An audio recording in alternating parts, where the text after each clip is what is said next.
నాగర్ కర్నూలు జిల్లా పెద్దకొత్తపల్లి మండలం చిన్నకొత్తపల్లి గ్రామంలో అరుదైన ఘటన చోటు చేసుకుంది. నరేందర్ అనే వ్యక్తి ఇంటి దగ్గర ఉన్న మేడి చెట్టు నుండి గత కొద్ది రోజులుగా కల్లు వస్తుంది. మేడి చెట్టు నుంచి నొరగతో కొబ్బరి నీళ్ళ లాంటి కల్లు పదార్థం బయటకు వస్తుంది. చెట్టుకు కల్లు గీసిన మొదట్లో ప్రతిరోజు 2 బిందెల కల్లు వచ్చేదని, ప్రస్తుతం ఉదయం 10 సీసాలు, రాత్రి 10 సీసాలు కల్లు మాత్రమే వస్తుందని గీత కార్మికుడు శివ తెలిపారు. స్థానికులు ఆ కల్లును ఇష్టంగా తాగుతున్నారు. విషయం తెలుసుకున్న గ్రామస్తులు ఆశ్చర్యంగా చెట్టును సందర్శించేందుకు క్యూ కడుతున్నారు. ఈత చెట్టుకో తాటి చెట్టుకో కల్లు రావడం సహజం, కానీ మేడి చెట్టుకు కల్లు ధారలుగా రావడంతో జనమంతా ఆసక్తిగా చూస్తున్నారు. మెడికల్ బాగుంది. ఏడు సాయంత్రం గ్లాసు పొద్దుగా గ్లాసు తాగుతున్నాం. కాలం పడితే మాకు వస్తలేవు.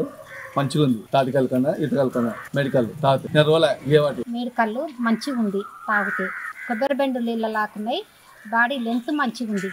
నరాలు వీక్నెస్ ఏం లేకుండా కాళ్ళు తోడలు మొత్తం బరువు శాతం ఉంటే తగ్గింది. మంచిగా ఉంది. బాడీ నొప్పులన్నీ తగ్గినాయి. సాయంకాలం